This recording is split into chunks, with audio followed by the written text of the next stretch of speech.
Fala galera, aqui é o Marcelo e sejam bem-vindos de volta à Batcaverna. E quando a gente fala de um personagem aí que tem quase aí 90 anos desde a sua criação, é de se esperar que ao longo da história do personagem vão haver então reinvenções que chamem a atenção do público. E esse, claro, é o caso do Batman aí, criado lá em 1939, que já sofreu dezenas e dezenas de reinvenções aí por parte de vários autores que foram passando ao longo da história do personagem. Desde a criação do Batman em 39 por Bill Finger e Bob Kane, acompanhamos da Era de Ouro até a Era de Prata a popularidade do herói crescendo cada vez mais. Mas também cada vez menos parecido com as suas raízes sombrias e detetivescas tão presentes na sua gênese. E a visão que o povo tinha do Batman era do Adam West lá surfando ou dançando. Isso é até o famoso ano então de 1986, quando um quadrinho aí praticamente mudou tudo. E é claro que a gente tá falando da HQ que possivelmente é a mais famosa do herói. Além de ser considerada a melhor HQ do Batman, ou talvez a melhor HQ de todos os tempos, O Cavaleiro das Trevas do então novato Frank Miller, que trouxe de volta todo o ar dark e noir visto na Era de Ouro. E imediatamente se tornou um best-seller aclamadíssimo pelos críticos e fãs de todo o mundo. Era a famosa HQ então que ia marcar o final definitivo aí do personagem, o seu tão esperado desfecho. Então se você não sabia que o Cavaleiro das Trevas tinha então duas sequências, fica aqui no vídeo de hoje que nós vamos então fazer um compilado dessas três grandes sagas do universo do Cavaleiro das Trevas. Tudo isso então depois da abertura. Parte 1, o retorno do Cavaleiro das Trevas. E bom, para esse clássico absoluto aqui então dos quadrinhos, o Frank Miller imaginou então um conceito relativamente simples, mas que na época era bem revolucionário. É então contar a história de um super-herói que envelheceu. Um Batman então que já tinha anos de carreira, até chegar no ponto em que essa história começa. Nós começamos vendo Bruce Wayne na casa dos seus 50 anos, dirigindo um carro de corrida de forma imprudente, chegando a sofrer um acidente grave e sendo encoberto em chamas. E ele se mostra acelerado com isso, como se estivesse atrás de adrenalina. E aquela poderia ser a sua morte. Mas, como ele mesmo diz, não seria uma morte boa o suficiente. Já de cara a gente é introduzido a um dos conceitos aí que ficaria mais estabelecidos dessa HQ, que são esses painéis mostrando esses programas televisivos. É uma forma realmente bem criativa, né, do Miller de fazer essa Gotham ficar ainda mais vivo e dar mais contexto ao que realmente está acontecendo nessa cidade. Ao mesmo tempo que a gente vai vendo a reação do público e também as consequências do que vem acontecendo na história. O jornal fala sobre como Gotham está no fundo do poço, enfrentando uma onda de calor enquanto a cidade sofre cada vez mais com violência. Além disso, esse era o dia que marcava 10 anos desde a última aparição do Batman, o que está diretamente ligado ao aumento do nível de violência. E o tempo foi tanto que alguns até duvidam que o tal Batman realmente existiu. Mas é claro que ele existia, já que nesse exato momento ele estava comemorando então a tal aposentadoria. Porque logo cortamos pro Bruce, que ao lado do seu amigo James Gordon toma um bom drink e relembra os velhos tempos. Mas a conversa rapidamente toma um rumo mais pesado, porque Jim pergunta qual foi a última vez que o Bruce havia conversado com Dick, o que o mesmo responde que tem quase uma década. O Jim responde que sente muito e que imagina que seja difícil, principalmente depois do que havia acontecido com Jason. A conversa termina aí, mas já nos diz muita coisa. Ficamos sabendo então que o Bruce e o Dick não têm uma relação muito boa nesse universo, o que vai ser importante mais pra frente. Além disso, também nos diz o que causou então essa aposentadoria do Batman, que foi a morte do Jason Todd. Nós então seguimos o Bruce no seu percurso de volta para casa, enquanto ele anda pela cidade mais imunda do que nunca, até ser abordado por uma dupla de bandidos. Imediatamente, ele parece ter que se segurar, para não deixar a sua outra persona sair, o que assusta os bandidos e os faz correr. Enquanto isso, vamos para o Asilo Arkham, onde além de ver um Coringa bem apático, ainda vemos um homem completamente enfaixado.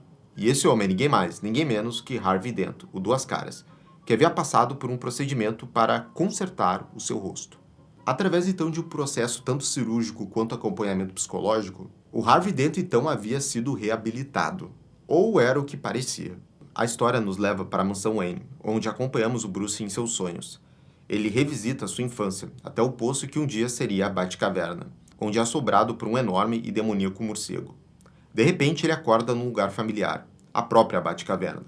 Cercado de lembranças dos dias passados, ele é abordado por Alfred, que pergunta o que havia acontecido com o seu bigode. Galera, é como se o Batman realmente estivesse tentando se libertar. Quase como se estivesse guiando o Bruce às suas origens, de onde tudo começou, para que então ele pudesse se erguer novamente. Vamos para um rápido interlúdio, onde visitamos o Harvey Dent, que, todo enfaixado após a tal cirurgia lá silêncio, gira sua moeda para mostrar que estava de volta ativa. Já na mansão, o Bruce tenta relaxar com um filminho, mas pro azar dele é a marca do Zorro que estava sendo transmitido. Aquilo faz com que ele reviva a morte de seus pais, sendo torturado por aquele momento de novo e de novo. Ele tenta trocar de canal, mas tudo que consegue ver são notícias sobre a violência de Gotham. A chuva e os trovões rasgam os céus, quando de repente o morcego estilhaça a janela da mansão, o invocando. E nós sabemos que era só questão de tempo. O morcego estava prestes a se libertar. Nós então acompanhamos uma série de crimes bárbaros nas sombras da cidade. Uma moça que está sendo atacada, um criminoso que foge de um táxi, todos sendo impedidos por uma figura misteriosa. Num fliperama, duas amigas estão indo para casa, quando são interceptadas por criminosos no estilo cyberpunk, que vimos anteriormente, quando de repente a figura justiceira os ataca. O que deixa uma das duas amigas ali bem interessada. As consequências disso a gente vai ver ao longo da história. Os jornais e rádios são ligeiros em reportar tudo o que está acontecendo, e não demoram até ligar esses atos ao aposentado vigilante. Quem está ouvindo essa transmissão é uma dupla de policiais, que persegue um grupo de criminosos quando uma figura é avistada nos céus. E em toda sua glória, lá está ele. A chuva cai em seu peito quase como um batismo, pois novamente ele nasce. O Cavaleiro das Trevas, o Batman. Aterrissando sob o capô do carro de fuga, ele força os bandidos a tomar uma rota até uma área de construção, mas que para ele é uma área de caça. Se virando para os policiais que o seguiam, o Batman os notifica. Aqueles homens são dele. Ele age como uma criatura noturna, pegando suas presas um por um, e uma das cenas que se torna referência para ser adaptada em diversas obras do herói. A oportunidade de interrogatório aparece quando apenas um bandido resta, logo revelando uma pista para o morcego. Uma moeda, mas com uma reviravolta. Os dois lados estavam riscados. Oi, o que falar realmente dessa sequência, né? Quase tudo aí é muito antológico e hoje já virou muito icônico. O Batman aparecendo primeiro nas sombras para depois mostrar a figura dele efetivamente. Frank Miller aqui praticamente no seu auge, né? No asilo Arkham, os pacientes assistem o jornal que notifica o quase confirmado retorno do Batman. E entre esses pacientes está o Coringa, que lentamente transiciona de seu estado catatônico até chegar no seu icônico sorriso. É como se a ausência do Batman tivesse tirado sua razão de existir.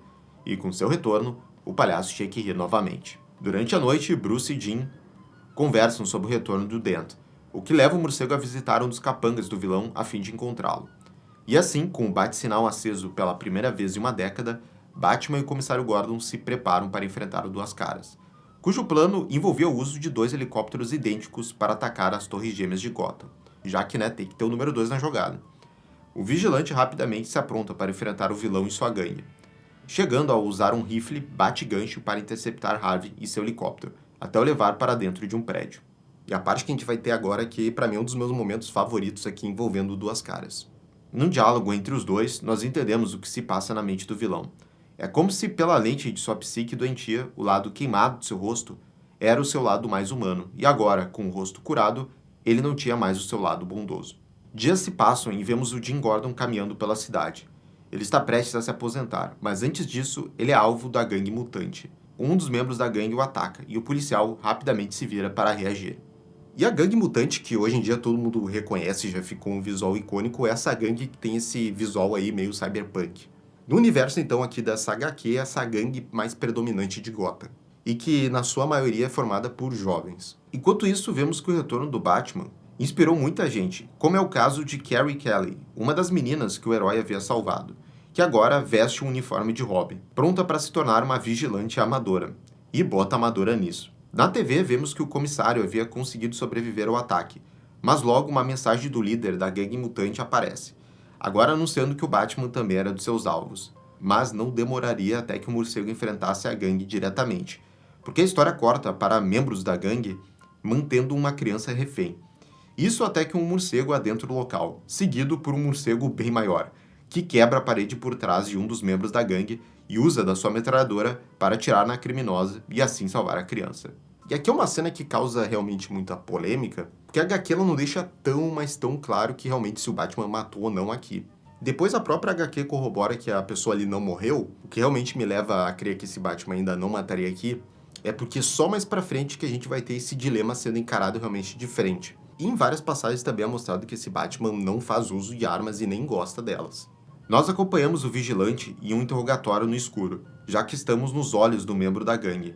Não vemos nada, até que o Batman tira a mão de seu rosto, revelando que eles estão de cabeça para baixo numa gárgula, no prédio mais alto da cidade.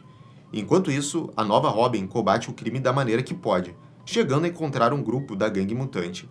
Os membros falam sobre como vai ter um encontro importante no lixão de Gotham. E, com a esperança de encontrar o seu ídolo, a Robin dá seu jeito de pegar uma carona. Mas se é uma guerra então que esses mutantes querem, é uma guerra que eles terão. Porque o Batman está mais do que preparado. Porque pilotando o Batmóvel, ele se encaminha ao lixão para dar um fim na gangue. Vemos o líder dando um discurso para os membros, quando de repente um tanque enorme aparece mandando que todos ali se enredam. É óbvio que isso não acontece, e assim a guerra se inicia. Bruce usa balas de borracha para atirar sem dó contra os criminosos, fazendo a limpa com seu veículo poderosíssimo, até não restar quase nada. Mas ali está ele, o líder mutante, de pé contra o Batmóvel. Chamando o Batman de covarde, o vilão exige que o seu oponente lute de forma limpa. Ele exige um mano a mano, e é claro que o Batman aceita. O combate se inicia, cru e seco.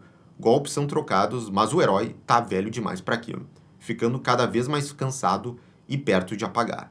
Quando de repente a Robin pula por combate e distrai o líder mutante, dando ao Batman a oportunidade de atrasar o vilão e sair vivo dali. Dentro do Batmóvel, a garota cuida do Bruce de forma que pode, fazendo com que ele sobreviva até ele chegar da Batcaverna. Lá, Carrie se pega maravilhada com o uniforme de Robin, quando é o Bruce quem aparece atrás dela, agora bem e recuperado.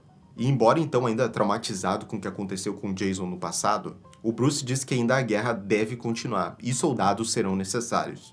Assim, então, ele oficialmente nomeia a Carrie agora como a sua nova Robin, mas antes ela vai precisar ser treinada. Enquanto esse treinamento acontece, a Robin tem a sua primeira missão.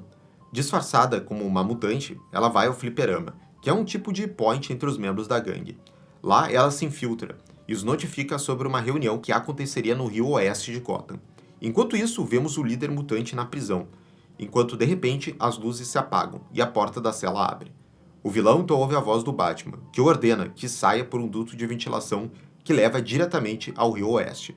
Lá, todo o exército mutante se agrupa para assistir o evento da noite, uma revanche entre o líder e o Batman. E o herói sabe, né, que uma das suas maiores ferramentas a ser usada no combate ao crime é o medo. E todo esse cenário aqui que ele tá montando, para que todo o exército desses mutantes possa assistir a briga, é para que depois eles possam temê-lo e respeitá-lo. Uma luta começa nessa poça de lama, com os dois dando tudo de si. Mas agora o Batman estava preparado, e consegue encaixar uma boa sequência de golpes que humilham o oponente. E é então que temos uma das frases mais icônicas da HQ, que isso não é uma poça de lama, isso é uma mesa de cirurgia. E ele é o cirurgião. Com suas pernas quebradas, o líder mutante está derrotado, e acima disso, humilhado. O Batman vence, e todos ali agora não só o temiam, mas o respeitavam e o admiravam. Os mutantes não existiam mais, agora eles seguem o Batman. Mais tarde na noite, com a confusão dos mutantes finalmente tendo seu fim, Jim Gordon poderia se aposentar em paz. E aqui eu acho que é a segunda passagem mais conhecida aqui do Cavaleiro das Trevas, é essa luta aqui na lama, né? Contudo, agora na história, uma nova comissária aí vai tomar conta da polícia de Gotham. E já vale dizer que ela não é muito fã do herói. O que quer dizer que aquela aliança que o Batman tinha com a polícia através do Gordon, agora não existe mais. Ainda assim, era óbvio que Gotham não teria sua paz tão cedo. Porque sobrevoando a cidade, alguém observa tudo enquanto pensa para si mesmo como Bruce tem sido um idiota. Enquanto isso, uma gangue nazista assalta uma lojinha, quando de repente uma velhinha os ataca com batarangues. A líder da gangue tenta correr, mas não demora até que a Robin a intercepta, o que dá tempo para a suposta velhinha se aproximar e continuar o combate. É então que um borrão azul passa. Em seguida, a arma da criminosa começa a derreter sozinha, enquanto canos começam a ser dobrados para prendê-la. Tirando sua máscara e se revelando, o Bruce manda que o seu velho conhecido o encontre na manhã seguinte. E nós sabemos quem é esse velho amigo. É o Superman. Mas será que uma década depois a relação dos dois ainda seria a mesma? Pela manhã, o Clark finalmente dá as caras para uma conversa apropriada. E vemos que ele não envelheceu quase nem um dia. Na conversa, o Clark deixa claro que não quer nenhum conflito, mas sabe que uma hora ou outra alguém dará ordens para que o Batman seja preso. E o Superman terá que entrar em ação. Confiante, o Bruce responde que, quando este momento chegar, o melhor irá vencer. E logo de cara a gente percebe que essa visão do Frank Miller aí do Superman é esse escoteiro ao máximo. Quase então como uma paródia daquele herói patriota americano. O que para a história serve, mas para quem é muito fã do Superman aqui vai achar que realmente aqui ele tá muito comandado aí pelos Estados Unidos. Até porque aqui ele ficou obedecendo diretamente aqui ao presidente dos Estados Unidos, nessa realidade ainda que é o Ronald Reagan. Enquanto isso, no Arkham, vemos que o Coringa está se aprontando para uma visita a um talk show. O discurso é que ele estava reabilitado e livre de sua mente perturbada. Mas sabemos que isso é só papinho, né? O Batman pensa exatamente isso e se prepara para interceptar o Coringa nesse programa. Mas quem acaba sendo surpreendido é ele, quando vemos que a polícia estava ali preparada para capturá-lo. A comissária da cidade agora é Ellen Indoll, e ela está liderando uma caça ao Batman. A entrevista com o Coringa então começa, mas logo o palhaço já declara, na maior calma, que vai matar todo mundo naquele local, o que os apresentadores levam como uma piada. Mas conhecido Coringa, a gente já percebe que o senso de humor dele não vai ser nada agradável. A luta do Batman com a polícia continua, enquanto Robin dá o seu máximo para auxiliá-lo, mas é tarde demais. No talk show, um boneco começa a espalhar o gás do riso, e com isso, centenas são mortos. Com Batman tendo retornado, não demoraria até que o Coringa tivesse sua volta. Seguindo a sua investigação, o herói chega até Selina Kyle, que décadas atrás era conhecida como a Mulher Gato. Amarrada e vestida numa fantasia de Mulher Maravilha, ela avisa ao Bruce que o Coringa está pior do que nunca. Enquanto isso, o Bruce se pergunta quantas mais mortes seriam necessárias até que ele tenha que dar um fim no palhaço. O Coringa sabe que o Batman iria atrás dele. E como eles estivessem então jogando um jogo como antigamente, ele deixa uma pista aí pro herói. Um algodão doce que só poderia significar uma coisa: o parque de diversões. Ainda perseguidos pela polícia, Batman e Robin dão tudo de si na fuga, saltando pela janela e se equipando com essa bate-asa delta para fugir em segurança. Ou quase. Com a polícia fora do caminho, nada ficaria entre o Batman e o Coringa. E isso acabaria naquela noite. No parque, o Coringa propaga o caos sem sentido, chegando a distribuir bonecos-bombas para crianças. Logo, a dupla dinâmica chega no local, marcando o início do que seria o último confronto entre o Coringa e o Batman. O herói persegue o vilão, enquanto ele dá tiros sem alvos específicos, mas o Cavaleiro das Trevas não iria permitir mais vítimas. A perseguição segue até o Túnel do Amor, onde o combate fica mais brutal conforme o Batman alcança. Finalmente, o herói reúne a coragem para quebrar o pescoço do palhaço, mas não consegue terminar o serviço. Ainda assim, o Coringa sabe que não existem testemunhas ali. Se ele se matasse, todos pensariam que o Batman seria o responsável.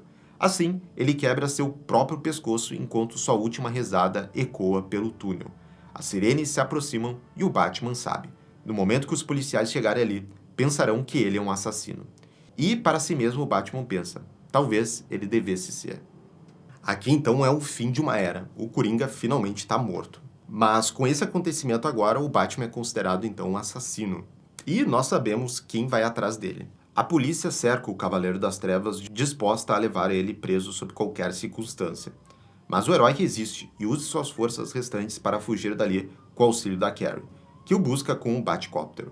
Na Batcaverna, o ferido velho Bruce descansa, mas ele não estará reabilitado tão cedo. E nesse tempo a confusão continua. Em Gotham, os membros da gangue chamada Filhos do Batman limpam o crime das ruas com meios violentos, enquanto nas alturas, o Superman enfrenta uma bomba soviética.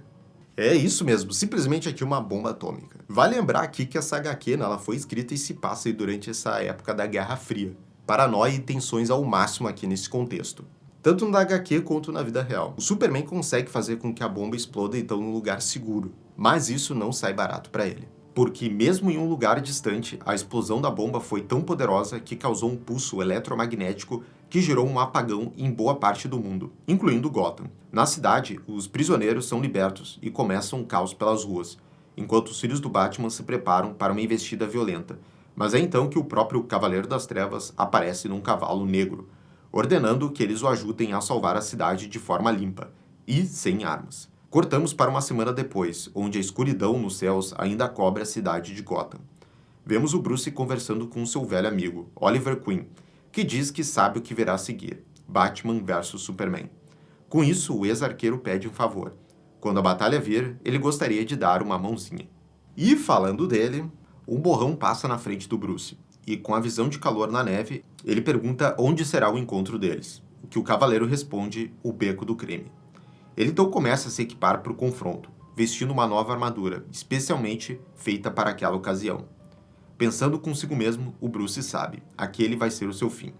O Superman começa sua busca pelo morcego, quando de repente ele é atingido por um projétil. Ele rapidamente detecta o Batmóvel escondido atrás de um muro, e ao rasgar um buraco na sua carcaça, ele encontra a Robin. E assim, não demora até que ele encontre o próprio morcego, exatamente no lugar combinado. O combate intenso começa, sem conversas, sem nenhum diálogo, apenas ação. O Bruce não joga limpo. Ele faz tudo o que pode ao seu alcance para ser o mais brutal possível, pois sabe que seu velho amigo o aguenta. Nesse meio tempo, Oliver Queen estava preparado para atingir o Super, quando é surpreendido pelas autoridades.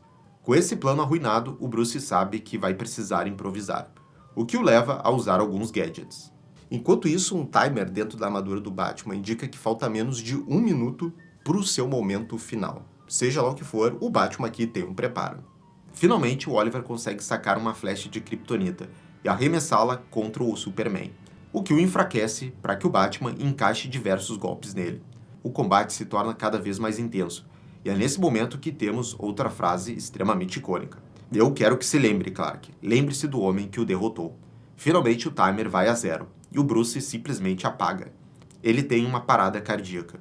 Enquanto no outro lado da cidade, diante das ruínas da mansão Wayne, o velho Alfred também tem o mesmo destino. O que nos remete lá ao primeiro momento aqui da HQ. Seria essa aqui uma boa morte então pro Bruce? Olha, pegando essa versão aqui, parece que sim.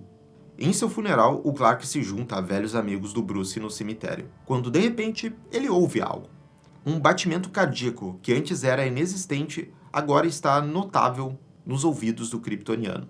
O Bruce ainda estava vivo, e seu velho amigo não contaria para ninguém. Nos momentos finais da HQ, cortamos para o Bruce e Carrie ao lado dos membros da gangue dos Filhos do Batman, enquanto eles preparam uma nova Batcaverna.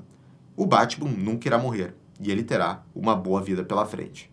E essa foi então a primeira parte aqui, a HQ do Cavaleiro das Trevas, que na época realmente foi um sucesso instantâneo e até hoje é considerado aí um dos quadrinhos mais influentes de todos os tempos. É realmente curioso como o Frank Miller conseguiu fazer uma origem perfeita aí, quase 10 de 10 mesmo, que foi na HQ do Batman 1, e também fez um desfecho aqui, para muitos é um 10 de 10, que é o Batman Cavaleiro das Trevas. A gente tinha aqui nessa história praticamente um encerramento ideal e vários momentos icônicos aqui que todo mundo lembra.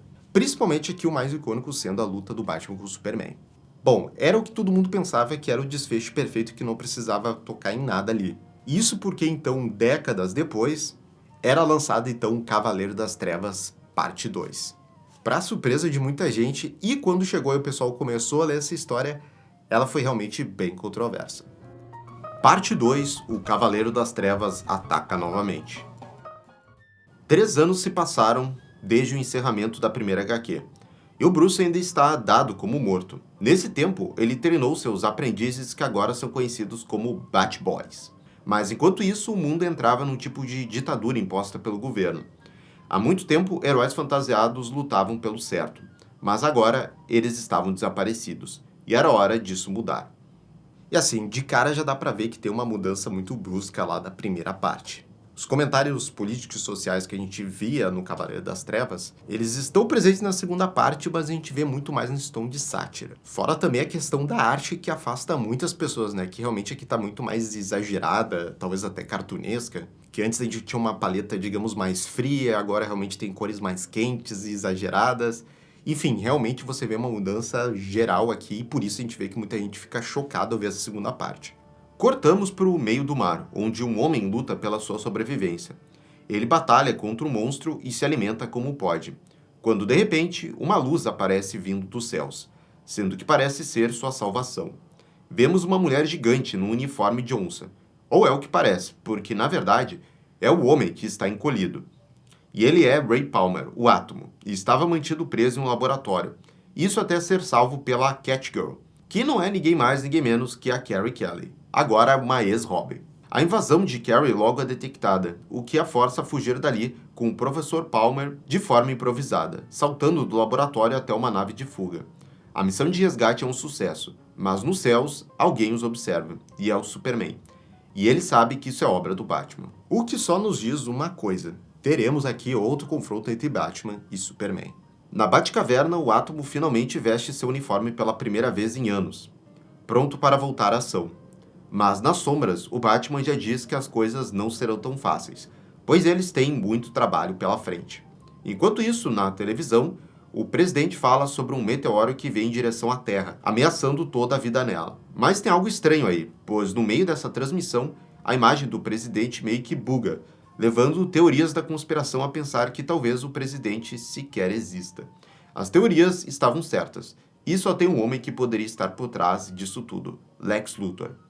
E assim, eu preciso comentar aqui esse visual do Lex Luthor? Acho que não, né? Mas tem alguém assistindo aquilo tudo, o Questão. Enquanto isso, a equipe do Batman se prepara para mais um resgate. Eles atacam uma espécie de quartel-general. Mas agora eles têm uma forcinha a mais, pois o Átomo está de volta do jogo. Ao lado dele, a Carrie finalmente consegue alcançar o que parece ser uma esteira em espiral gigante. E no centro dela, um homem é encontrado. E ele é Barry Allen, o Flash, que com sua super velocidade executa a fuga com segurança. Mas enquanto toda essa trama aí tá acontecendo, vale lembrar que ainda tem um meteoro que tá vindo em direção à Terra. Ainda tem isso. Isso é até que o Superman o intercepte, usando sua força para parti-lo em pedaços. Isso parece brincadeira de criança para ele, o que o dá bastante tempo para refletir sobre o que o Batman tem feito. E nisso, entendemos que ele está trabalhando com Luthor, mas não por opção, pois caso ele desobedeça, a vida dos seus entes queridos estará em risco, e ele não é o único.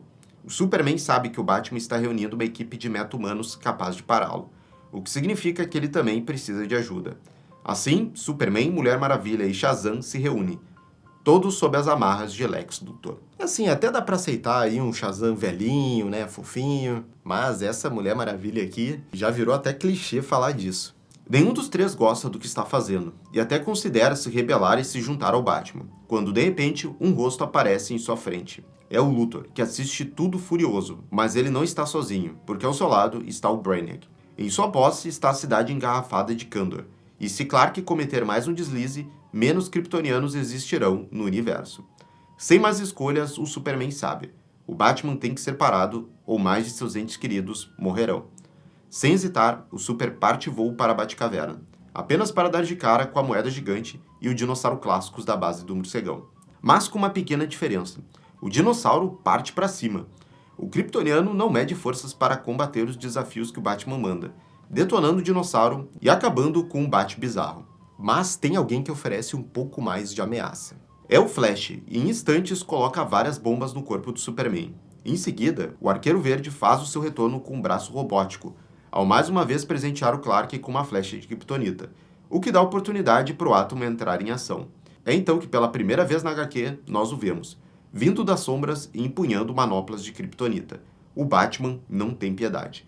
Ele golpeia o Superman várias e várias vezes, em poucas palavras, mandando o azulão ir embora da sua caverna. Com Super fora do caminho, a equipe do Batman pode finalmente prosseguir com sua missão. A bordo do que parece um Batmóvel voador, eles se aproximam do prédio de Lex Luthor, sem a menor intenção de ser discretos. Entrando pela janela, a dupla dinâmica de Batman e Catgirl começa a varrer o chão com os guardas, até finalmente chegar no alvo principal, Luthor. Enquanto surra o vilão, o herói fala sobre como o banco de dados de Lex havia sido completamente detonado, o que tira grande parte do seu poder. Ainda assim, ele não deixaria os atos do carequinha saírem baratos, e rapidamente usa sua capa para fazer um corte em forma de Z no rosto de Luthor. E aqui não é novidade para ninguém que o Batman adora Zorro, né? No Polo Norte, a Mulher Maravilha chega na Fortaleza da Solidão, sabendo que é ali que o Superman estaria. Absurdamente ferido, o Clark nota a presença da Diana, e os dois começam uma conversa, onde é revelado que os dois são, na verdade, um casal. E mais do que isso, que os dois têm uma filha chamada Lara, dotada com os poderes do pai.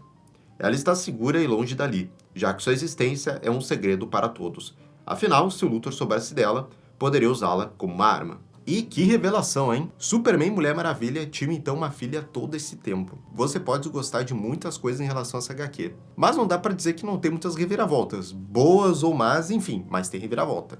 A Diana não aceita o Clark naquela situação, e chega a golpeá-lo enfurecida, ao perguntá-lo onde está o homem pelo qual ela se apaixonou. O que o Clark responde ao beijá-la enquanto ambos voam para os céus com o Superman agora revigorado. Não só isso, como eles fazem amor de forma tão intensa que vulcões entram em erupção. Furacões são avistados e terremotos são gerados. Além disso, a Diana ainda termina dizendo que tá grávida de novo.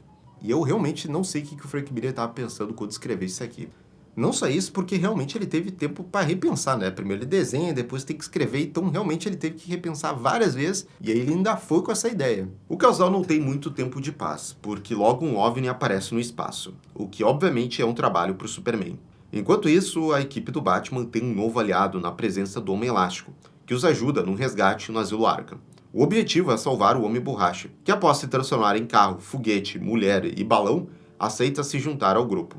A história então corta para longe dali, onde ninguém mais, ninguém menos do que o Coringa tortura o herói chamado de Guardião. No diálogo, o herói não entende como o palhaço está vivo, já que o vimos morrer na história anterior. Mas o vilão diz que talvez ele não seja o Coringa, e após matar o Guardião, faz a pergunta: quem ele poderia ser? E do nada o Coringa volta. É assim, do nada. A história realmente parecia que tava nessa pegada aí de distopia, né, 1984. E aí, do nada, a gente realmente tem a volta aí do Coringa no meio da história. Porque sim, o Coringa tem que estar na história. A luta do Super continua, enquanto ele enfrenta a nave alienígena, agora revelando ser o do Brainiac, no meio da cidade. O desafio é grande e vidas correm risco, mas dessa vez o Superman não vai fugir. Ele não vai mais aceitar a injustiça parado. Se esta for a sua morte, será uma boa morte. Mas nesse momento aqui, então, a HQ ela vai intercalar vários acontecimentos ao mesmo tempo, e um mais bizarro que o outro. Batman e Flash brigam sobre se eles devem interferir na luta do Super ou não, já que o Batman considera aquilo uma distração. Mas algo surge, quando uma floresta começa a pegar fogo com atividades esquisitas até demais. O Flash vai até lá apenas para encontrar dinossauros. Enquanto isso, vemos um novo Coringa matando o herói rastejante, mas logo cortamos para um bar, onde o velho caçador de Marte conversa com Questão. O detetive pede ajuda para enfrentar essa ditadura ao marciano, que está velho demais e não tem mais seus poderes, mas ele acaba aceitando. Ao mesmo tempo que isso acontece, o Superman continua sua briga numa situação cada vez pior, quando de repente alguém aparece nos céus. É Lara, a filha de Clark e Diana, que, cansada de se esconder, decide agir para ajudar os pais. A Mulher Maravilha também não fica parada, e voltando às suas origens gregas, monta num Pégaso, empunhando o raio de Zeus. Longe dali, o Questão e o Caçador de Marte conversam, quando várias lâminas são arremessadas em John Jones. É o Coringa, que não enrola e parte para cima dos dois. O Arqueiro Verde aparece para tentar ajudar, mas não serve de muito, já que, sem seus poderes, o Caçador de Marte se torna um alvo fácil e acaba morrendo. Ainda assim, o Arqueiro consegue alvejar o Coringa diversas vezes, mas nada parece ter efeito. Diferente de seu antecessor, esse Coringa não tem apenas a loucura, ele parece ser imortal. Ufa, só de comentar aqui todas essas coisas aqui já dá um cansaço. Nem Shazam parece páreo para o Brainiac, e a Mulher Maravilha não é diferente. O Superman está sozinho e fraco, ou é o que ele pensa, porque assim que a Lara chega, as coisas mudam. Ela tem também a força de sua mãe, que, combinada a seu sangue kryptoniano, forma uma guerreira mais poderosa do que seus pais somados. Enquanto isso, o Batman e Catgirl se juntam ao Flash, onde eles encontram os filhos do Gavião Negro com a Mulher Gavião, e finalmente eles explicam o que está acontecendo. Após serem exilados pela caça aos super-heróis, a Mulher Gavião construiu um pequeno lugar na Terra, que fosse um lar para eles, inclusive usando ciência para trazer à vida criaturas de seu planeta natal, Thanagar, que seriam esses dinossauros. No fim, eles foram encontrados, e a Mulher Gavião e o Gavião Negro foram mortos, e seu lar atacado. Mas agora, ao lado do Batman, eles poderiam ter sua vingança. Realmente são momentos aqui desse da parte 2 que a gente vê como muita gente até abandonou ou não quer nem conversar sobre essa parte 2. É muita coisa acontecendo então em pouca página, meu Deus! De volta em Metrópolis, Lara e seu pai Clark combinam forças para derrotar Brainiac. Ao redor do mundo, as pessoas assistem à volta dos super-heróis, e pela primeira vez em anos havia esperança. Em Gotham, o povo se reúne para um protesto em prol dos super-heróis, o que logo chama a atenção do Luthor, para mandar seus guardas, que repetidamente ficam pelados de um segundo para o outro. É claro que era uma obra do Flash, que, tirando a roupa de todos os inimigos, os força a fugir com vergonha. De repente, o bate-sinal acende no céu, e o Batman aparece. Tirando sua máscara e se revelando como Bruce Wayne publicamente, ele levanta o punho e anuncia o retorno do heroísmo. Os opressores agora seriam oprimidos. Já em Metrópolis, embora o robô então do Brainiac tenha sido destruído, o seu dano foi irreparável. Porque é nesse momento que encontramos uma pérola entre toda a bagunça que é essa HQ. Com essa edição sendo lançada pouquíssimo tempo depois dos atentados de 11 de setembro, em 2001, Vemos o Miller realmente dar destaque para o luto e a dor das vidas perdidas. É realmente um momento muito bonito, mas não dura muito, porque logo depois disso temos um momento da Lara perguntando para o Clark o que é sexo. Pai e filha têm um momento de conversa, quando de repente um holograma do Batman aparece para contatá-los. Ele diz saber que o Brainiac tem em sua posse a cidade de Kandor e afirma ter um plano para resgatá-la. O Superman aceita, e pela primeira vez vemos os melhores do mundo estando lado a lado. A história então corta para um pequeno apartamento em Gotham, onde a Catgirl visita então uma garotinha.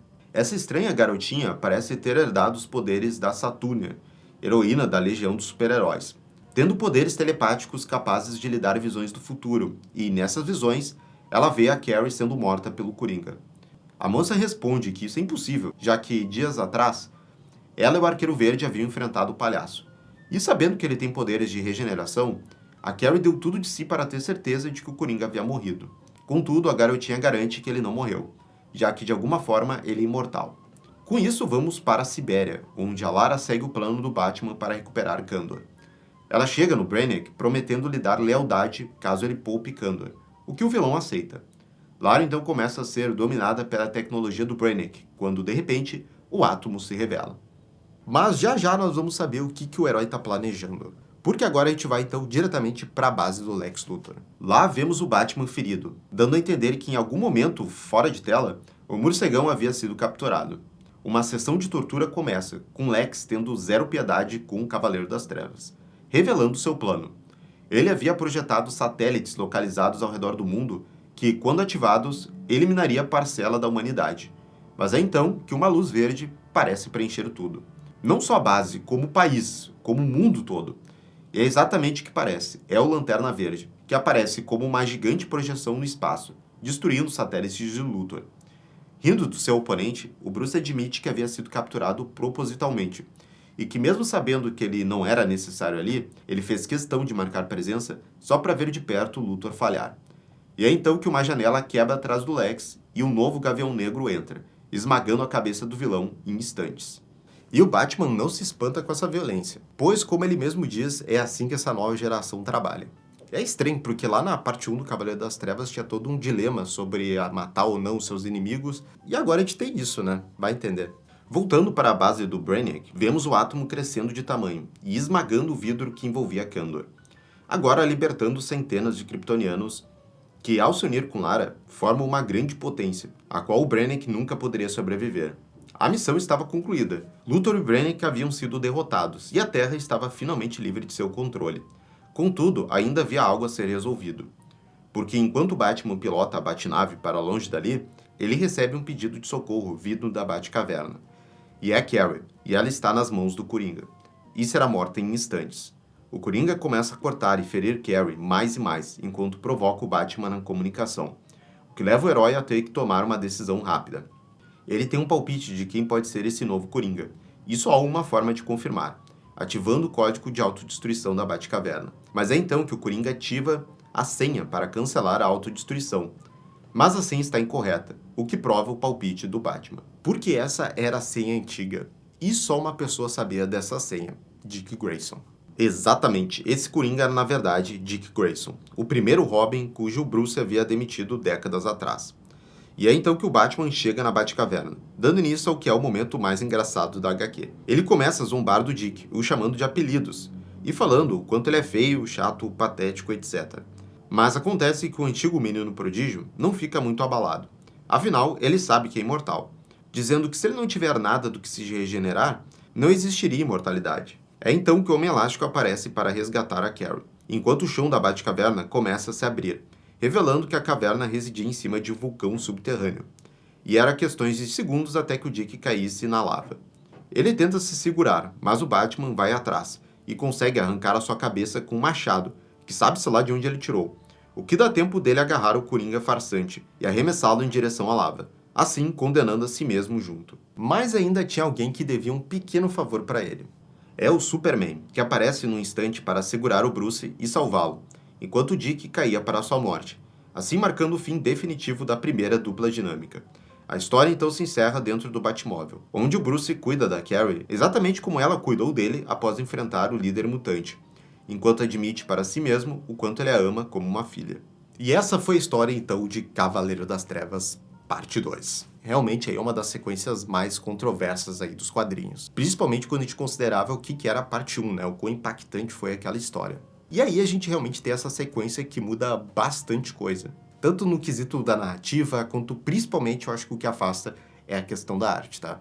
Embora a gente tenha também uma bagunça de conceitos ali ao longo da história e entra realmente esse Coringa Dick Grayson no meio, eu acho que o que realmente afastou foi essa mudança brusca da arte. E realmente é uma loucura a gente pensar que essa foi a sequência, né, desse clássico do Cavaleiro das Trevas. Até porque depois o Miller até foi fazer o Grandes Astros Batman, que é tão polêmica, eu acho que daqui a pouco é mais polêmica do que essa parte 2. De fato, assim, realmente tem poucas pessoas que admiram muito ou gostam dessa sequência. Muita gente nem fala e às vezes ignora que teve essa parte 2. Mas quem acabou não ignorando foi o próprio Frank Miller, porque aí, de novo, anos e anos e anos depois, ele foi retornar, então, para a última parte, então, que teve, que é essa trilogia do Cavaleiro das Trevas, que foi o Cavaleiro das Trevas, então, parte 3, A Raça Superior.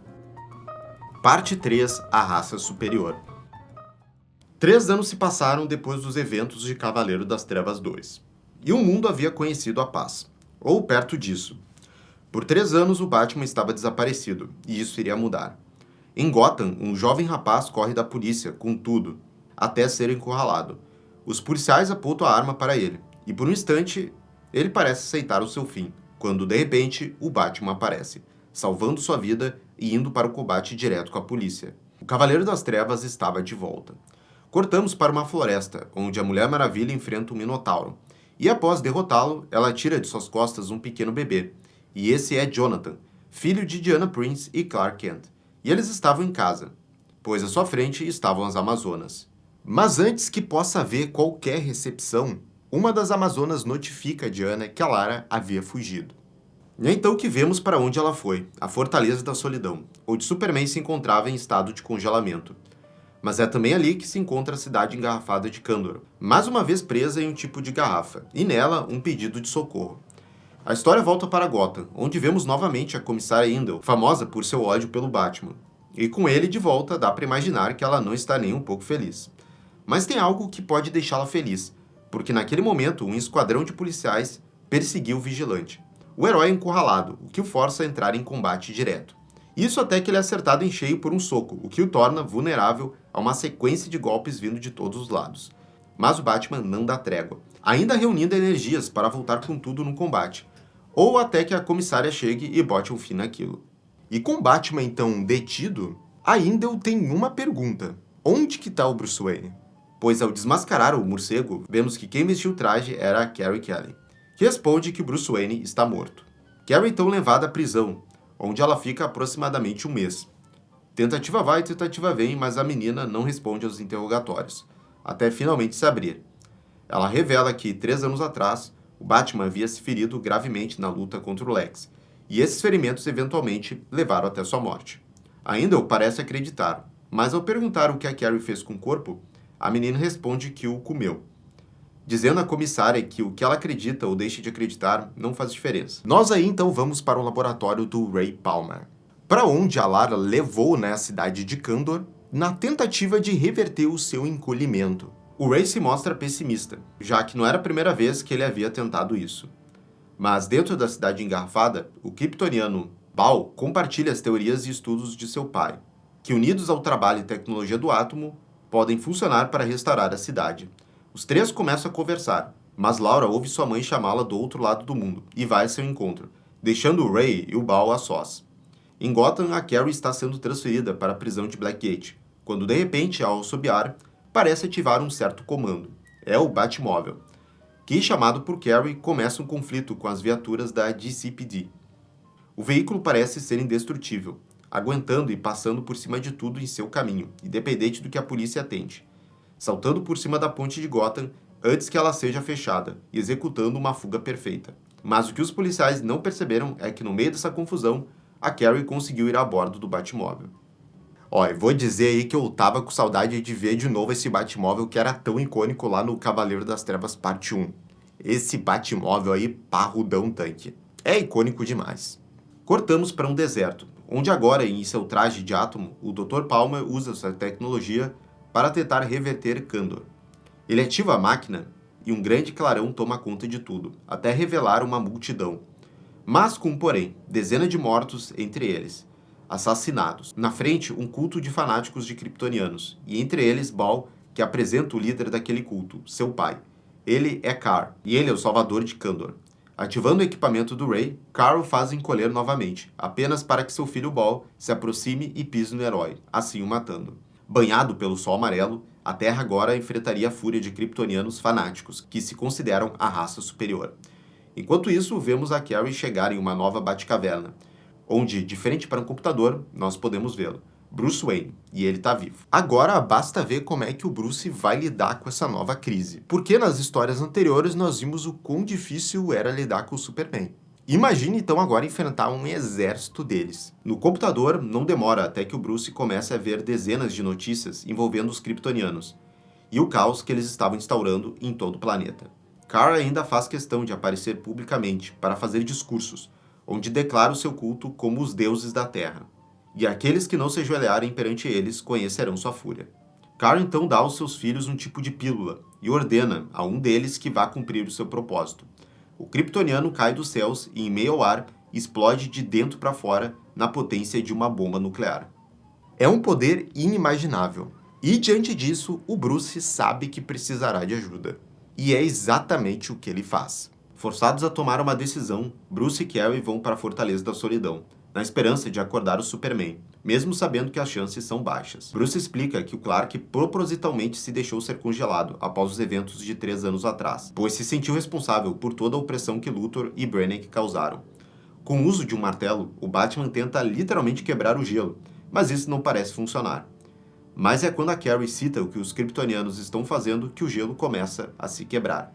E o Clark então se levanta. O Homem de Aço estava de volta, e não demora até que ele veja as consequências dos feitos daqueles cultistas.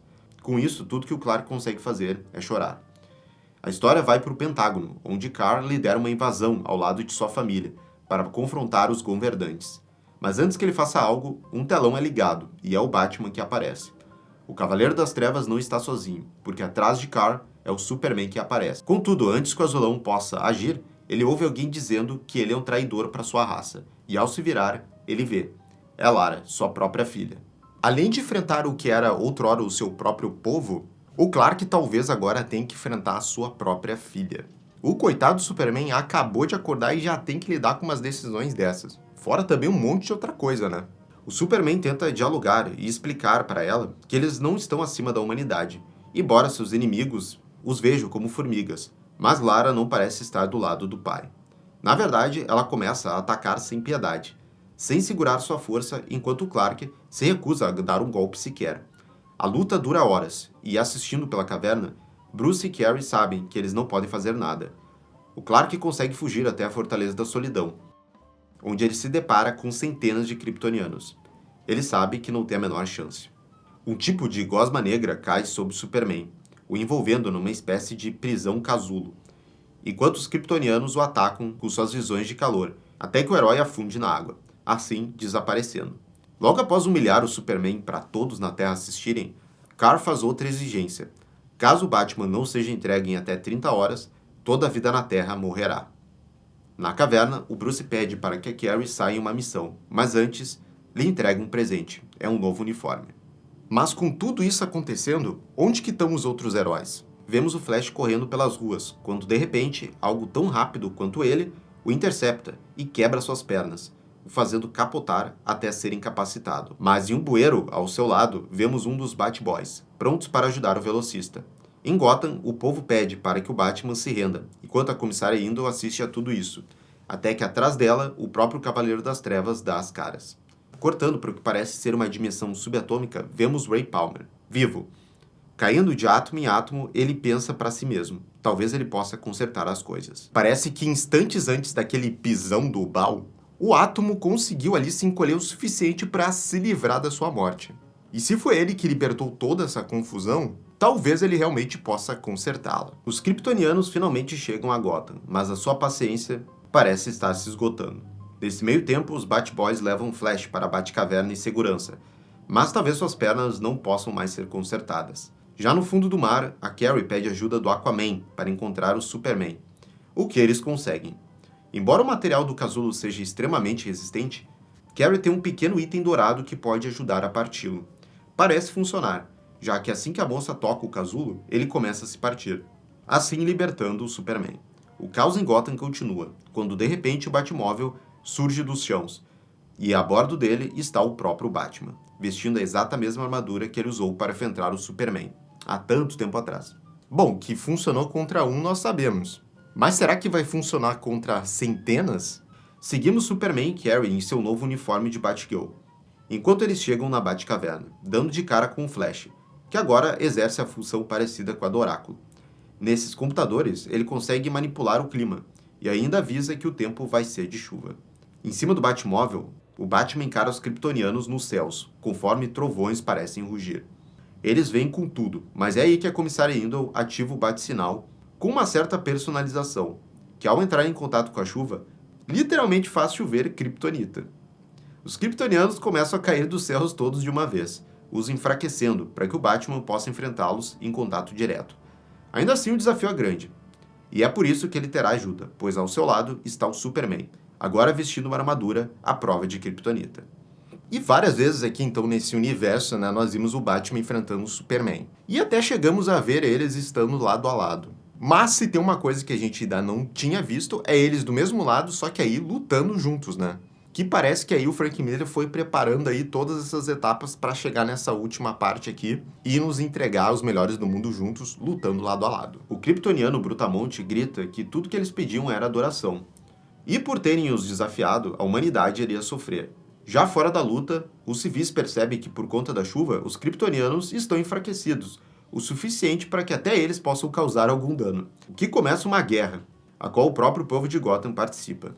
De volta com Batman e Superman, o kryptoniano grandão não demonstra ser muita ameaça. Finalmente cai, mas ainda há mais trabalho a ser feito. Um pouco mais longe dali, o Carl tenta levantar voo, apenas para ser atingido por um trovão, o que dá oportunidade para um dos Batboys acertar em cheio um tiro sônico no vilão. Enfraquecido, o Carl se vê cercado de mais dezenas de Batboys, todos o alvejando e tirando qualquer oportunidade de reação do kryptoniano. Mas embora Carl esteja praticamente derrotado, Ball e Lara ainda estão longe de se render. A Batgirl usa o Batmóvel para perseguir um kryptoniano, quando o civil é quem o acerta em cheio com um bastão. Não qualquer civil, mas o que vimos no começo da história fugindo da polícia, o que a Carrie salvou. Mas repetidamente, Ball é quem aparece e explode a cabeça do rapaz com um bater de palmas, sem nem ele ter como reagir. O Batmóvel vai com tudo para cima do vilão, mas quem sofre o impacto é o veículo, porque o Ball sai intacto. A Carrie salta do carro fazendo a pose clássica do Cavaleiro das Trevas e começa a correr. Mas não demora até que o Ball a alcance, mas ela ainda tem uma carta na manga. Sacando seu icônico estilingue, a garota arremessa uma pequena pedra de kryptonita diretamente no olho do seu oponente, o que faz com que seu rosto comece a derreter. E vendo essas ações, dá pra gente notar que a Carrie realmente aprendeu muito bem com seu mentor. Ela tá mandando bem demais aqui nessa terceira parte. Com o efeito da chuva passando, alguns kryptonianos conseguem fugir, chegando até a resgatar o Carl, mas eles não sairão ilesos. Além de qualquer dano físico, eles agora sabem que a humanidade não se entrega fácil. Mas mesmo nesse estado, o Carl consegue desferir um raio de visão de calor que atravessa o Bruce, pegando diretamente no seu peito. O seu batimento cardíaco começa a parar enquanto ele pede para que o Clark não o leve a nenhum hospital. Mais uma vez, o Cavaleiro das Trevas encara a morte. Mas talvez o Superman pudesse salvá-lo. A batalha foi ganha, mas a guerra continua. E embora a vitória tenha sido de Gotham, incontáveis vidas foram perdidas. Nós seguimos o Clark enquanto ele tenta socorrer o Bruce, o levando para o meio do deserto. Mas não qualquer deserto, porque em uma das cavernas há um poço de Lázaro. O Super mergulha seu amigo e apenas espera que dê certo. O silêncio prevalece por alguns segundos, quando de repente o Bruce pula contra o Clark em um estado de loucura, que é um clássico efeito colateral do poço. Mas tem algo diferente, porque além de ter suas feridas regeneradas, o Bruce estava mais jovem. E durante então já essas 3 partes aqui do universo do Cavaleiro das Trevas, nós estamos acompanhando aí vários feitos aí do Bruce já na sua melhor idade aí, né? Aí a gente para pra imaginar, né, que se nessa velha idade aí esse Bruce já é brabo o suficiente, imagina quando ele tava lá no seu prime, no seu auge físico e mental. o cara devia ser realmente imparável. Mas, aliás, eu nem preciso imaginar, porque logo em seguida a gente vai poder comprovar isso. Após a derrota dos Kryptonianos, o culto de Kar sabia que Clark tinha que pagar. Para acertar o seu ponto fraco, eles convencem Lara a sequestrar o seu irmão Jonathan. Mas antes que ela consiga sair com o bebê, é a sua mãe que aparece. A Diana nunca deixaria sua filha sair com Jonathan dali. Mas a garota previu isso, e é por isso que todo o exército kryptoniano estava aguardando o lado de fora. Mas as Amazonas também estavam prontas para isso. E tudo indica que agora nós vamos ter uma guerra entre Amazonas e Kryptonianos. E de novo aqui eu paro para pensar, porque eu não sei se já teve em outra obra, provavelmente teve, mas eu não consigo lembrar de cabeça, se isso já aconteceu em alguma outra HQ, né? Um exército de Kryptonianos contra o exército de Amazonas. Porque eu já vi Amazonas contra Atlanteanos, Amazonas contra Parademônios, mas Amazonas versus Kryptonianos realmente é uma coisa que não foi feita tantas vezes. E realmente é um conceito bem legal. Vamos para a Batcaverna, onde a Batgirl e o Flash conversam e tentam se planejar para o que vem em seguida, sem saber muito o que fazer, quando de repente duas sombras iluminam o local. São Superman e Batman, prontos para continuar a luta. Na Ilha Amazona, a Diana encara toda a frota kryptoniana, que exige que ela entregue seu filho, para que todas suas vidas sejam poupadas. Mas é claro que ela nunca aceitaria isso. No momento que ela sorri, nós já sabemos que vai ter brigaria. Na caverna, o grupo se prepara, quando a Diana manda uma mensagem de socorro, pedindo que todos se juntem a ela na batalha. Mas antes que ela termine a frase, o Superman já parte voo. Os kryptonianos começam a usar suas visões de calor nas Amazonas, que defendem bem com seus escudos. Afinal, todo equipamento das Amazonas possui algo a qual os kryptonianos temem: magia. A Diana pega o Jonathan e coloca em suas costas, novamente, agora saltando para o fronte de batalha. Liderando suas irmãs, a Mulher Maravilha grita em fúria e parte para cima, dando início a essa guerra de praticamente deuses. E pela primeira vez aqui nessas HQs do Cavaleiro das Trevas, a gente tem realmente um momento digno da Mulher Maravilha, né? Demorou, mas valeu a pena, né? Porque realmente é um momento muito massa. Ela grita que vingará cada sangue que foi derramado de suas Amazonas, enquanto parte cabeças e membros voam para todo lado, conforme mais Amazonas chegam no campo de batalha, montadas em Pegasus. Mais sangue kryptoniano cai dos céus, enquanto o portão da ilha se abre, revelando agora o Homem de Aço, que não hesita em beijar a Diana. E é então que o Flash os interrompe, comunicando que os filhos de Kar, que antes haviam tomado as pílulas, estavam todos se reunindo no mesmo lugar, o que significa que quando eles explodirem, toda a vida na Terra será dizimada. Indo embora dali, Lara é confrontada pelos cultistas, enfurecidos pela moça ter ficado parada enquanto os kryptonianos morriam. De repente, uma luz esverdeada familiar aparece. É o punho do Lanterna Verde, que teve a sua mão decepada, e agora está nesse visual meio monge. Em segundos, a luz do Lanterna desaparece com os kryptonianos. E isso a gente já tinha vindo antes, mas agora está comprovado que como esse Lanterna Verde aqui é poderoso, né? Caraca, é muita apelação aqui desse Lanterna Verde. Que então aparece em todas as telas do planeta para divulgar sua mensagem. Ele havia dado a chance de vida, mas a humanidade a rejeitou. Agora, ela enfrentaria seu fim. Ou talvez o fim fosse dos kryptonianos, porque nesse instante, Batman e Batgirl se aproximam num Batmóvel bem parecido com o dos anos 60. Emitindo uma frequência sonora que chama hordas e hordas de morcegos que interceptam os alienígenas no ar. Em pânico, eles usam suas visões de calor para acertar os morcegos, mas acabam acertando uns aos outros, enquanto kryptonianos caem dos céus. O caos é tanto que alguns kryptonianos começam a duvidar da escolha de Kar, falando que talvez seja melhor eles só irem embora. Mas é claro que o vilão não aceita ser desrespeitado, e logo ele e seus filhos simplesmente obliteram os kryptonianos covardes. Ô carinha pra se ofender fácil, hein? Qualquer um que desacredita dele, o cara já fica todo esquentadinho. No chão, o Superman se junta à dupla dinâmica, dizendo ao Batman que não o deixará morrer depois de passar por tanto perrengue para salvá-lo. Afinal, o mundo precisa do Batman. Assim, o Clark, ou melhor, Kal-El, se aproxima de seus colegas, kryptonianos, prontos para dar um fim naquilo tudo. Ainda assim, Lara se mantém dividida, enquanto os vilões começam a atacar o Homem de Aço por todos os lados. Ou é o que parece, porque logo o Clark decide que é hora de parar de pegar leve, começando a encaixar golpes certeiros um atrás do outro, lutando de uma forma que até o Batman diz nunca ter visto. Os kryptonianos podem ser mais rápidos, mais fortes, mas não são mais inteligentes que o Superman. Contudo, é nesse momento que o culto de kryptonianos começa a brilhar em dourado, indicando aquela explosão nuclear poderosíssima que nós vimos antes. Mas é aí que ele aparece para salvar o dia. O cara que, na verdade, em primeiro lugar, deixou essa bagunça toda acontecer, mas que pouco tá tentando consertar aqui. E é o átomo que, simultaneamente, cresce ao tamanho normal, enquanto encolhe os kryptonianos a tamanho subatômico, fazendo com que suas explosões nucleares não pareçam mais do que meros estalinhos. Mas nem todos foram encolhidos. Ainda restava o Carr. Ele começa a brilhar, assim como os outros, mas antes que possa explodir, é Lara quem finalmente toma uma atitude e sai voando com ele e o levando para o meio do espaço, assim se sacrificando para salvar a humanidade.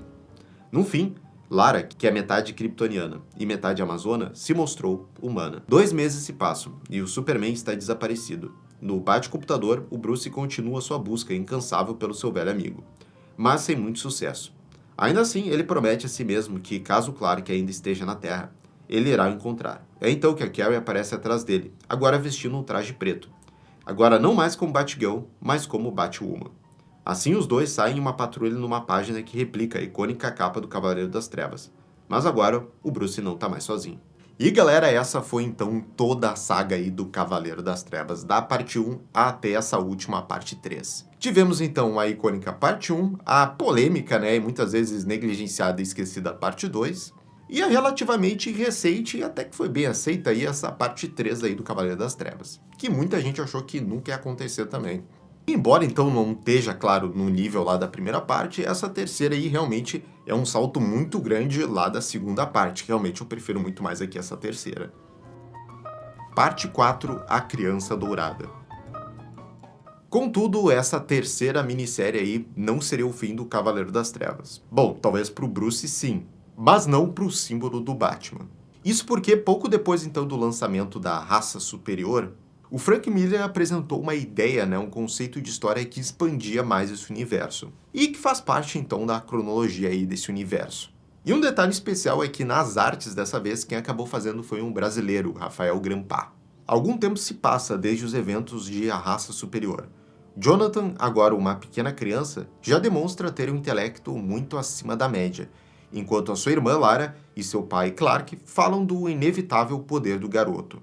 Alguns anos se passam e cortamos por Jonathan e Lara, enquanto os irmãos conversam e voam pela cidade. A Lara ainda tem alguns traços da personalidade dela da história anterior, já que ela vê a raça humana como, de fato, seres inferiores. Contudo, Jonathan parece puxar mais para o seu pai, pois vê valor em cada uma daquelas pessoas. Mas enquanto então esses dois irmãos têm esse embate ideológico de uma forma ali bem pacífica, só na conversa, nas ruas a coisa tá bem diferente, pois uma caótica manifestação política desencadeia uma quase guerra civil. Um lado é anti-Donald Trump, mais uma vez trazendo elementos de crítica política que a saga Cavaleiro das Trevas sempre carregou, já o outro são do falecido Coringa, que são mais anarquistas do que qualquer coisa. Eles estão ali para destruir e quebrar, simples assim. Mas tem alguém que não vai deixar isso acontecer. Uma figura de morcego entra em cena em grande estilo, neutralizando os Coringas com gadgets e eficiência. Não é o Bruce, mas sim a Carrie, que, seguindo os eventos da parte 3, se tornou a definitiva Batwoman. E merecidamente, porque pelo que a gente vê nessas primeiras páginas, ela realmente tá total badass. Ela veio com os Batboys, e o esquadrão não vai deixar barato pros palhaços. Simultâneo à luta em Gotham, a HQ mostra tweets que comentam os eventos. Os Batboys dão conta do recado, o que faz com que a Lara e John não tenham que levantar nenhum dedo. Mas ainda assim, com sua super audição, o Jonathan consegue ouvir um dos Coringas falando com seu chefe, o que já mostra que aquilo não é uma simples quadrilha, mas algo muito maior. Cortamos para longe dali, no Batbunker, a atual base de Carrie e seus Batboys, onde Lara os acompanha para bater um papo.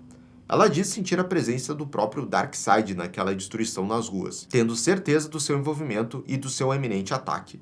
Já Carrie, por outro lado, parece mais tranquila. Nas próprias palavras dela, tudo que ela tem que fazer é esperar. E no momento que o Darkseid chegar, ela vai ver que o buraco é bem mais embaixo. Com isso, vamos para um gabinete político, onde o próprio Darkseid se alia a ninguém mais ninguém menos que o Coringa. Pois é, gente. Se é o Coringa, Coringa mesmo, que só que acabou revivendo, ou se é o Coringa Dick Grayson que a gente viu na parte 2 e reviveu, ou daqui a pouco se é o novo Coringa, isso ninguém sabe. E ele simplesmente tá aqui e é isso. Os seus planos estão completamente associados às eleições políticas, já que os vilões estão fazendo campanha para o próprio Donald Trump. O que é lógico, já que quando se trata de equação antivida, o livre-arbítrio sempre está em jogo.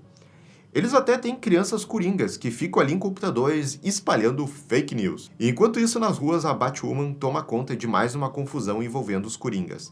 Ao lado de Lara, ela interroga um dos capangas para saber a localização de seus chefes, o que, com a brutalidade e os poderes de Amazona e Kryptoniano de Lara, não se mostra muito difícil. Eles estão no mesmo escritório, onde o Coringa veste um terno americano até receber uma visitinha da Lara e o do John. E finalmente vamos poder ver esses dois juntos em ação.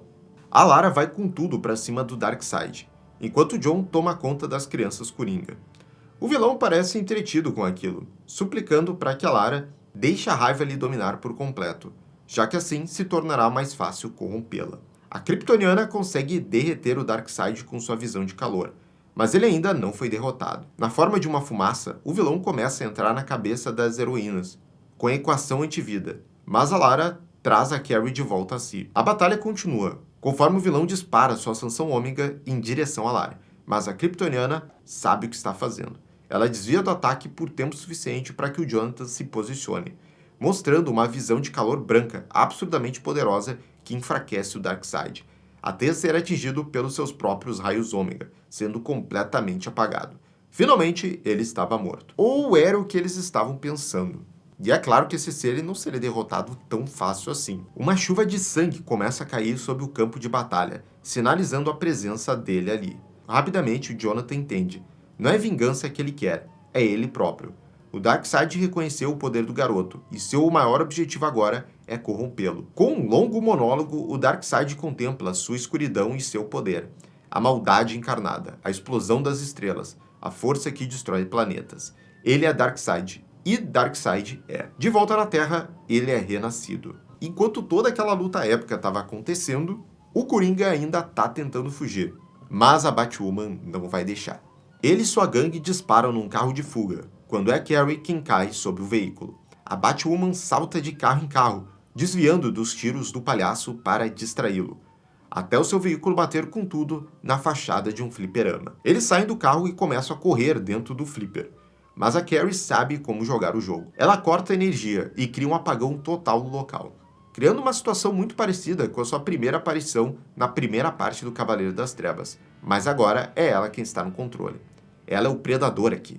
A Batwoman derruba um por um numa sequência ilustrada de forma brilhante, até ir para cima do próprio Coringão, com um chute que, nas próprias palavras dela, quase arranca a cabeça do vilão. Para completar, ela tira uma foto do momento para mandar pro Bruce, que responde de um jeito bem paizão mesmo, dando bate-joinha para ela. Enquanto isso, todos os telões e celulares da cidade são interrompidos por imagens do Donald Trump, cortesia do próprio Darkseid. Pelo menos até que a Batwoman sabote o sinal. De repente, um destrutivo raio cai no coração de Gotham, para marcar a chegada do vilão. Mas a Lara já está ali, esperando por ele, para que possam ter a sua batalha final, já que ela garante que o Darkseid não vai sair vivo dali. A batalha começa, mas Lara se mantém determinada para atacar com cada vez mais força. Mas esse parece ser o plano do Darkseid, já que, como dito anteriormente, a raiva faz com que a corrupção seja mais fácil. A equação antivida começa a dominar a Lara, a tornando a arma perfeita, uma destruidora de mundos. Mas o seu irmão pensa diferente. O Jonathan sabe que por baixo da garota durona há o coração e a paixão de seu pai. Ela jamais mataria ninguém, exceto, talvez, pelo Darkseid. E nesse tempo aí, com a Lara fora de combate, cabia então apenas ao pequeno Jonathan continuar a batalha. E era ele, a própria criança dourada, olha aí do título, é ele então quem deveria derrotar Darkseid. Ele começa atacando a maior fraqueza do vilão, o seu ego. Em seguida, amplifica ainda mais a sua visão de calor, que não tem apenas um efeito físico, mas mental também. O John parece entrar na cabeça do Darkseid, o diminuindo e ofendendo diversas vezes, como se o descascasse por dentro, quase como uma espécie de lobotomia. O vilão tenta atacar a Lara ainda incapacitada, mas o John simplesmente evapora a si mesmo e sua irmã para ir embora dali, deixando o Darkseid sozinho no local. Ferido, fragilizado e exposto, ele tenta se levantar, quando de repente uma pequena pedra atinge sua cabeça, o fazendo sangrar. Ele finalmente se dá conta. O John havia removido seus poderes. Além disso, havia uma outra coisa do qual ele estava enganado. Ele não estava sozinho. A Batwoman estava ali, liderando um enorme grupo de cidadãos enfurecidos. mas ainda assim esperançosos. Eles carregam o poder da escolha e do livre-arbítrio, mas principalmente eles carregam a liberdade. E é assim que eles vencem, e é assim que eles sempre vencerão. E assim essa história termina. Parte 5. A Última Cruzada. Fala galera, aqui é o Gabriel. Tô assumindo aqui a narração porque ficou faltando uma última HQ desse universo do Frank Miller. Eu estou falando da história A Última Cruzada, e que é uma HQ prequel do universo do Cavaleiro das Trevas, na qual o Robin Jason Todd morre. A história começa com o Coringa sendo levado para o Asilo Arkham pelos policiais de Gotham. O palhaço do crime se gaba dizendo que não importa quantas vezes o prendam, ele vai conseguir escapar. Ao ser jogado em sua cela, o vilão diz que todos foram enganados por um tal de morcego. Então, cortamos para um programa de notícias de Gotham, que comemora o nascer de um novo dia após o Coringa ter sido preso na noite anterior pela dupla dinâmica. É destacada a participação do Robin, que controlou magistralmente bem a situação. Só um dos apresentadores lamenta o fato de alguém tão jovem estar envolvido no combate ao crime. Ele está abrindo mão de sua juventude. E logo eles chegam à conclusão que isso é culpa do Batman. É compreensível o Batman fazer o que ele faz, já que é um homem adulto, mas um adolescente? Isso sim os apresentadores do jornal não conseguem entender. Na mansão Wayne, Bruce acompanha esse mesmo jornal em seu quarto, quando Jason entra perguntando se eles vão treinar. Só que o Bruce responde que não pode agora e daqui a uns 30 minutos sim. Ele pede ao Jason ir aquecendo enquanto ele não está pronto. É nisso que o Alfred aparece e leva o Bruce para um banho. Acontece que hoje é o seu aniversário e ele se queixa que está envelhecendo. O herói pede ao mordomo que ele tente escanear a localização de alguns membros da gangue do Coringa, que fugiram na noite anterior, e descarta qualquer tipo de outra ajuda do mordomo. E agora sim, o Batman vai ir treinar com o Jason Todd. O herói se mostra um pouco lento, e é até surpreendido pelo talento do jovem Jason na luta. Só que o Robin também é muito convencido, e esse é o seu ponto fraco, o que o Bruce consegue explorar no combate. É então que o Alfred interrompe a conversa, para dizer que tem péssimas notícias. Acontece que o bilionário Winston Edgewater foi encontrado morto no cais de Gotham. A polícia suspeita que tenha sido suicídio. O Bruce então aparece no local do incidente e abraça a esposa da vítima. Na maior cara de pau, a esposa pede para o Bruce pagar a sua hipoteca, porque o Winston tinha problemas com apostas. O Bruce não acredita muito nisso, só que a verdade é que a esposa comenta que, nesse momento, não tem nenhum tostão. Naquela mesma noite, Batman e Robin vão atrás dos últimos membros da gangue do Coringa. Eles estão roubando essa loja quando são surpreendidos pela dupla dinâmica. Os palhaços revidam com uma onda de tiros e conseguem tempo suficiente para fugir numa van. Os heróis vão atrás usando batimotos, e uma perseguição acontece. Para proteger civis inocentes, Batman joga uma mini bomba na van, que capota com a explosão. O morcego retira 2 capangas rapidamente do veículo, ainda com vida. Só que um terceiro surge com a arma apontada para o Bruce. É então que o Robin chega por trás violentamente. O impacto quase explode a cabeça desse capanga, e o Batman vê tudo isso chocado. O Jason sorri com toda essa violência e cobre o rosto para o Batman não ver. Só que bem, para o morcego isso é inútil. O Bruce entendeu bem o que aconteceu ali. Acontece que o Jason gosta de realmente usar violência nesses casos. Cortamos pro Coringa, que conta uma piada no Asilo Arkham em meio aos outros pacientes. Só que de um jeito muito perverso, o vilão não termina a piada e deixa todos muito apreensivos na ala. Eles começam a ficar doidos sem saber a resposta da piada, enquanto que o Coringa sai da sala. Então, cortamos pro Bruce, que passou a noite com a Selina Kyle. O herói se queixa que está ficando velho, mais lento, só que ele não pode se aposentar, especialmente porque o Jason ainda tem muito que aprender. E agora tem uma página inteira para um devaneio total do Frank Miller. Ele dedica essa página para uma propaganda sobre como que o Batman bate em crianças. E no último painel diz que o comercial foi pago pela Organização das Mães contra o Batman. Coisas que só o Frank Miller iria fazer. Cortamos para a ponte de Gotham, onde está acontecendo um sequestro ao vivo. E isso envolve mais um cara rico da cidade, um tal de Tavis Farley. Ele está apontando a arma para sua esposa, enquanto grita que vai atirar nela se a polícia se aproximar. Batman e Robin surgem e tentam conversar com o Tavis.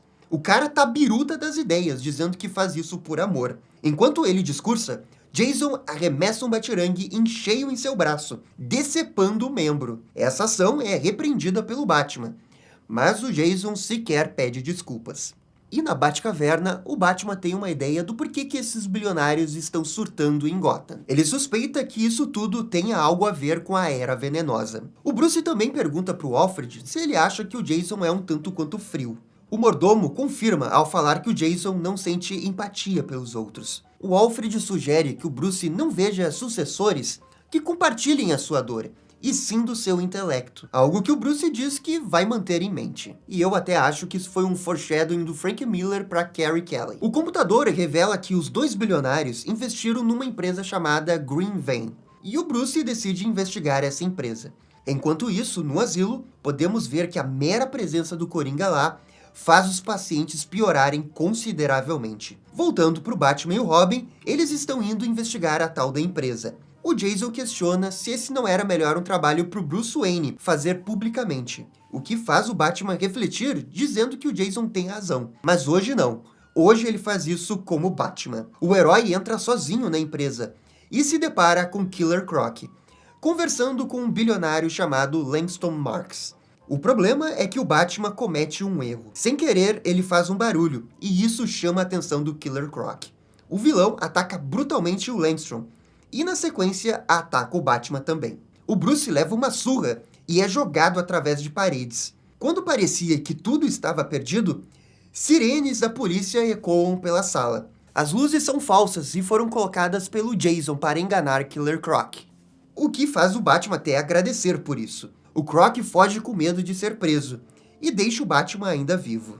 Quando Jason aparece ali, a única coisa que o Batman faz é xingar o garoto por ter saído do carro. Ou seja, o Batman tem essa dificuldade de ser um bom mentor para o Jason Todd, de elogiar quando ele precisa ser elogiado, ou de criticar quando ele precisa ser criticado. Frustrado em ter que lidar com Jason Todd, o Batman vai passar mais uma noite com a Selina Kyle. O Bruce se questiona como que a Selina deixou de ser mulher gato, e a resposta dela é que aquela vida não a excitava mais. Tudo isso, na verdade, é sobre o Bruce tentando entender se deveria largar a vida de Batman. Selina percebe que o Bruce está viciado em ser Batman, e sugere que ele tome alguns remedinhos, algo que o Batman recusa. Cortamos para mais um programa de Gotham, que revela que aquele bilionário de antes, o Langstrom, está vivo, todo quebrado, mas vivo. Ele sai todo enfaixado do hospital e caminha até o Jardim Botânico de Gotham, enquanto que o Batman e Robin estão seguindo o bilionário. E agora voltamos para o Asilo Arkham. O Coringa, usando a sua manipulação, consegue criar uma grande revolta dos pacientes. O palhaço se aproveita do tumulto e consegue fugir disfarçado. De volta ao Jardim Botânico, o Batman estava certo. A Era Venenosa estava usando todo o seu charme para manipular os mais ricos da cidade. O Batman orienta o Robin, tentando ser um bom tutor dessa vez. E os dois entram em ação e acabam tendo que lutar contra os milionários que estão apaixonados pela Era. Como eles são inocentes, Batman tenta ter toda a paciência e não machucar ninguém. É só que o Jason é um pouco mais violento, e isso distrai o Homem-Morcego, que acaba sendo surpreendido pelo Killer Croc, que chega por trás e o agarra. O vilão quebra uma de suas costelas, até que o morcego consegue se livrar do golpe. Mesmo muito machucado, Batman não se rende e se levanta com um pedaço de madeira. Ele usa toda a sua força para derrotar Killer Croc. Quando o herói se vira, percebe que o Jason capturou a Era Venenosa sozinho. Antes que ele pudesse parabenizar Jason, Bruce desmaia por conta de todos aqueles golpes de antes. O Robin instintivamente vai ajudar o Batman, mas solta a Era Venenosa, que tenta estrangulá-lo. Com sua última força, Batman pega a vilã e a faz desmaiar. Logo depois, é o morcego quem desmaia. E agora a gente vai pro final dessa HQ, que eu considero bem bom. A notícia da revolta no Asilo Arkham já está nos jornais. O Bruce sente que o Coringa está solta. O problema é que ele está totalmente incapacitado para sair atrás do palhaço do crime. O Jason surge e diz que sabe onde está o Coringa por conta das câmeras de segurança. Só que o Bruce o proíbe de sair sozinho, e que eles já fizeram o suficiente por uma noite. O herói é duro e manda o Jason ir para o seu quarto. E quando o Jason sai, Bruce diz que o garoto não está pronto, e que talvez nunca esteja. O problema é que o Jason ficou na porta e escutou tudo isso. Essas palavras são o suficiente para o Jason ignorar as ordens do Bruce e ir atrás do Coringa sozinho. Ele sai da Batcaverna sem escutar o resto do que o Bruce e o Alfred falam sobre ele. O mordomo diz que tudo que o Jason precisa é de um bom guia. Isso porque o Bruce mesmo já foi jovem e impaciente no passado. O herói então concorda. E talvez ele possa mentorar o Jason na Batcaverna, enquanto que ele assume o manto do Batman. Pro Bruce, talvez essa fosse uma boa vida. E aqui entra um lapso de genialidade do velho Frank Miller, porque lá na HQ do Cavaleiro das Trevas, o Batman tá sempre procurando uma boa morte. E ele termina aqui essa HQ antes do Jason morrer, dizendo que talvez ele tivesse uma boa vida sendo um mentor do Jason. De vez em quando, esse senhor, até na má fase, dá uma genialidade do nada, sabe? Enquanto o Alfred e Batman discutem na Batcaverna, Jason chega no esconderijo do Coringa. Ao tentar abrir a porta, o Robin não percebe os capangas do vilão chegando por trás. Nada o jovem pode fazer. Ele é massacrado pelos capangas com tacos de beisebol. O Coringa está do lado de fora e diz que irá se divertir com o garoto, terminando a história. E aqui termina essa HQ, A Última Cruzada, que, só lembrando, essa história acontece antes dos eventos do Cavaleiro das Trevas. Eu considero essa HQ bem boa e a segunda melhor HQ de todo esse universo criado pelo Frank Miller. Agora, também é importante dizer uma coisa, que tem uma outra HQ escrita pelo Frank Miller, que se chama Batman e Robin All Stars. Algumas pessoas entendem que essa história faz parte da continuidade do Cavaleiro das Trevas. O próprio Frank Miller já falou isso. Só que tem um problema, quando você coloca a história no papel, não encaixa algumas coisas na narrativa. Então por isso que a gente deixou de fora a HQ do Batman e Robin All Stars. E também porque ela é muito ruim. Mas enfim, esse é o universo do Cavaleiro das Trevas do Frank Miller. Sem sombra de dúvidas, a melhor HQ é a primeira, a revolucionária Cavaleiro das Trevas Retorna. E aí depois é o Frank Miller nos altos e baixos dele. Essa HQ da Criança Dourada e o Cavaleiro das Trevas Parte 2, eu considero muito ruins. Claro que ignorando a ilustração do Rafael pra Criança Dourada, que essa sim é bem boa. Mas galera, essa daqui também é só a minha opinião. Por favor, comentem aqui embaixo outras sagas que vocês gostariam de ver. E o que vocês acham desse universo? No mais, eu fico por aqui, muito obrigado e dá-lhe DC. E essa foi a saga completa aqui do Cavaleiro das Trevas do Frank Miller. E aí, gostaram ou não gostaram? Deixe suas opiniões aqui nos comentários. E não se esqueça de se inscrever aqui no canal e deixar aquele like. E se você quiser apoiar ainda mais a Batcaverna, para ter acesso a várias recompensas legais como o grupo no WhatsApp e também lives exclusivas, considere ser um membro aqui apoiador no YouTube. Tem um link aqui do projeto na descrição desse vídeo. Até a próxima, gente. Tchau, tchau.